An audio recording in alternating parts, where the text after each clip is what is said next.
quanto mais o tempo passa, eu compreendo que Deus é um Pai maravilhoso e tem cuidado sobre todas as áreas de nossas vidas.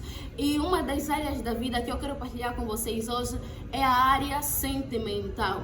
A Bíblia Sagrada é a bússola de orientação em torno de toda a nossa vida, mas também não podemos invalidar um testemunho que poderá servir para a nossa edificação. Então hoje eu vou partilhar principalmente com os jovens sobre erros que eu cometi na minha vida sentimental, que eu quero muito que vocês não venham cometer, e se porventura estão a cometer, que vocês venham parar.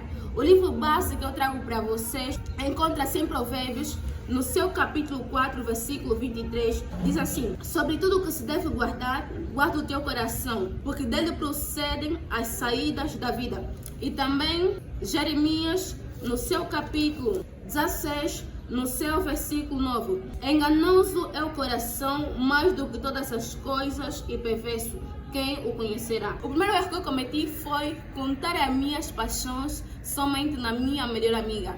E a melhor amiga que eu me refiro aqui não era minha mãe. Na verdade, eu creio que isso não é mal, mas é bom que, antes de tudo, nós consultemos ao Senhor. A Bíblia Sagrada conta um episódio semelhante. Encontra-se no livro de 2 Samuel, capítulo 7, versículo 1. A Bíblia diz o seguinte: e sucedeu que, estando o rei Davi em sua casa, que o Senhor lhe tinha dado descanso de todos os seus inimigos em redor, disse o rei ao profeta Natã: ora, olha, eu moro em casa de cedros e a arca de Deus mora dentro de cortinas. E disse Natã ao rei: vá e faze tudo quanto está no teu coração, porque o Senhor é contigo. Há um perigo de nós, primeiramente, consultarmos aos nossos amigos sobre uma decisão que nós queremos ter. Como eu disse a princípio, não é mal, mas aquele que sabe todas as coisas chama-se Deus. Aquele que pode nos dar uma orientação infalível chama-se Deus. Isso aconteceu na vida de Davi, como nós acabamos de ler. Davi tinha repouso sobre todos os seus inimigos e começou a olhar que vivia numa casa de cedro e a arca de Deus estava sobre cortinas. Então ele pensou: por que não criar uma casa? Por que não construir uma casa para Deus? E a Bíblia vai dizendo que Davi consultou ao profeta Natã, um amigo de Davi. E então o profeta Natã olhou para aquela ideia e viu que a ideia era boa. E o profeta Natã disse: faze tudo o que deseja o teu coração. Isso também acontece com as nossas paixões enquanto jovens ou adolescentes. Nós vamos para nossos amigos ou para nossas amigas, mostramos uma foto da pessoa que nós pretendemos. E os nossos amigos dizem que a pessoa é bonita, que a pessoa tem uma vida acadêmica aceitável, que a pessoa tem uma vida financeira aceitável, mas a melhor decisão é a decisão de Deus. E nós podemos ver no percurso da história que a Bíblia vai dizendo que naquela mesma noite Deus foi ter com o profeta Natã, dizendo que ninguém poderá então construir casa para o Senhor. Há um perigo em nós consultarmos a nossa amiga somente e não o Senhor, porque a nossa amiga poderá olhar para aquele rapaz, achar que aquele rapaz é bonito no interior e dizer que aquela pessoa é a pessoa mais aceita para nossas vidas, mas quando na verdade o Senhor não aceita aquela pessoa para nossas vidas. Então, luzes, quando tem alguma paixão, sobretudo consultem ao Senhor e depois consultem também aos vossos pais, porque são pessoas que querem o melhor para nossas vidas, porque são pessoas idôneas, como é Deus, que conhece não só o presente, mas também o futuro. É bem verdade que não posso cancelar a hipótese de aquela tua amiga ser sábia ou ter maturidade, assim como foi a minha melhor amiga, que muitas das vezes deu-me as melhores orientações, mas nada melhor do que consultar ao Senhor.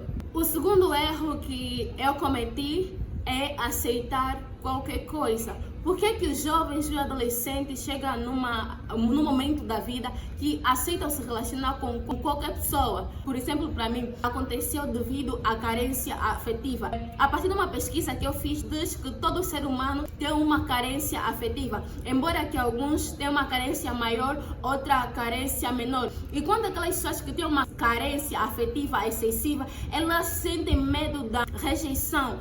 enquanto jovens, né, enquanto seres humanos, e eu venho muito falando isso com as luzes, nós gostamos de ser aceitos. Então nós corremos o risco, enquanto jovens, e foi isso que aconteceu comigo, se apaixonar por quem nem conhecemos. Existem paixões que eu tive e que hoje eu paro e me pergunto como eu fui me apaixonar por essa pessoa. Porque eu não conhecia a pessoa. Eu não conheci a pessoa, eu não convivi com essa pessoa, não vi que existe algo compatível somente pela carência. Por quê?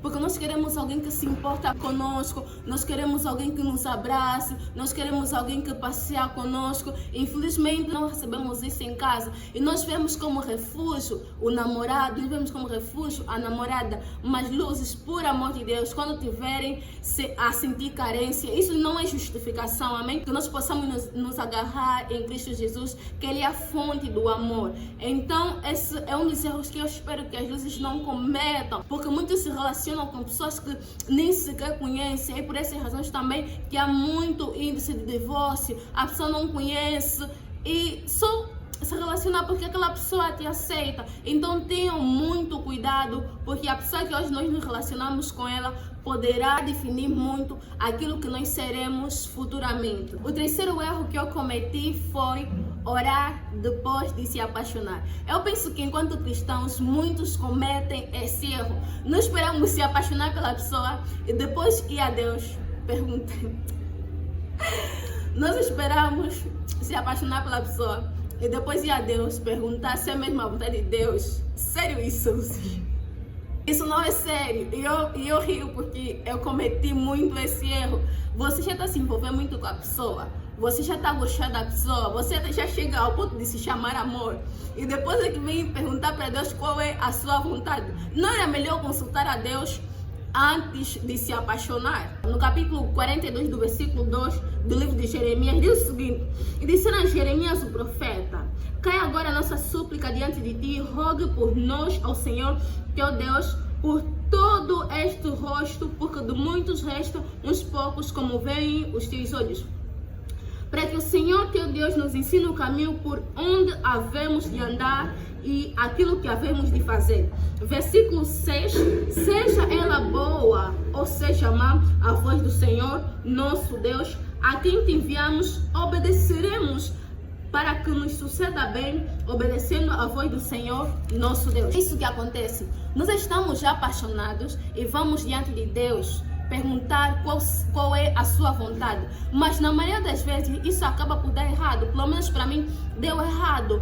E é como um copo cheio de água que quer que Deus encha também nele leite. Não é possível, porque você já está cheio da tua vontade e quer que Deus te encha com a vontade dele. Foi isso que aconteceu com o povo quando suplicou para Jeremias ir diante de Deus, saber qual é a vontade, se eles poderiam entrar para o Egito ou não. Esse povo, enquanto meditava, eu pude notar que eles eram hipócritas. E isso que acontece conosco. Aquele povo, antes mesmo que fossem até Jeremias, eles já tinham consigo, eles já tinham no seu coração a sua própria vontade, que era ir até no Egito. E a Bíblia vai dizendo então que Jeremias suplicou ao Senhor e a orientação de Deus foi para que o povo não entrasse no Egito. Porque se entrasse para peregrinar no Egito, poderia haver fome, poderia haver peste, poderia haver muitos males e ninguém poderia escapar desse mal. E a Bíblia vai dizendo então, quando o povo recebeu aquela orientação,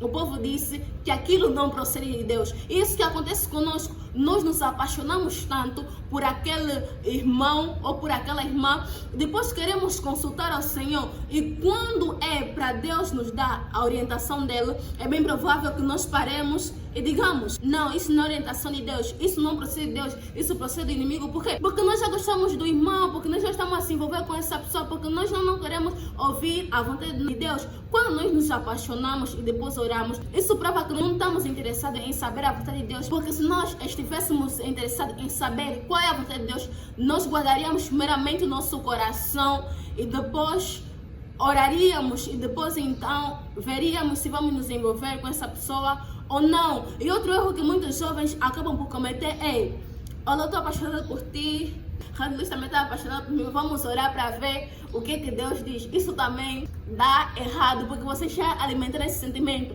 Então, o mais certo é, antes de alimentar esse sentimento, consulte qual é a vontade de Deus. E vai doer menos se Deus dizer que não. Às vezes, são vozes da nossa consciência. É o nosso consciente a falar para nós mesmos. E nós pensamos que é a vontade de Deus. Existem muitas pessoas que hoje têm os seus parceiros. Existem muitos jovens que hoje namoram e dizem que é a vontade de Deus, mas não é. Eles começaram a se apaixonar antes mesmo de orar. Depois começaram a ver orientados pelas suas próprias pessoas e não pela vontade de Deus. Isso acabará por trazer grandes prejuízos futuramente. E outra coisa também que eu muito vivi é sobre os sonhos. Por favor, tenha cuidado quanto aos sonhos. Era sobre isso. Sonho é revelação de Deus. É mentira. Nem sempre sonho é revelação de Deus. Os sonhos são produzidos muitas das vezes pelos nossos pensamentos. Você está a pensar muito nesse rapaz. É bem provável que você sonhe casado com esse rapaz, sabe? E você vai parar e vai pensar, não, Deus mesmo quer que eu case com essa pessoa. E foi isso que aconteceu comigo. É porque no dia todo eu venho falar com essa pessoa, eu venho pensar nessa pessoa, então no final do dia eu sonho com essa pessoa. O sonho também é consequência dos nossos pensamentos, é a vontade de tanto querer aquilo que nos leva a sonhar com aquela mesma pessoa. Então, luzes, guardem os vossos corações. Deus tem o melhor para as nossas vidas. Sejamos guiados por aquilo que o Senhor nos orienta. E no site Cristianismo Ativo, ele diz o seguinte: seu coração é essencialmente você. O coração que está ligado em Deus é capaz de escolher o bem a cada vez mais. O coração que se abre às más influências e coisas impuras torna-se cego e confuso. Que em nome de Jesus, a Bíblia Sagrada sirva como a nossa bússola. Deus fala muito sobre o coração. Deus tem cuidado sobre a nossa vida sentimental. Muitos dizem que Deus não dá namorado a ninguém, Deus não dá namorada a ninguém, mas é o que eu acredito. Eu vivo sobre essa palavra, que existe no céu um Deus que tem boca, é um Deus que fala. Nada mais prazeroso do que ter alguém que é segundo o coração de Deus. Luzes, Deus quer que nós sejamos pessoas felizes, e a felicidade realmente está em Deus, mas também quem nós escolheremos para viver conosco até que Deus venha buscar a sua igreja ou até a morte, condicionará muito para aquilo que será as nossas vidas sentimentais. Então, por isso, luzes, guardem os vossos corações. Que Deus vos abençoe muito. Beijos.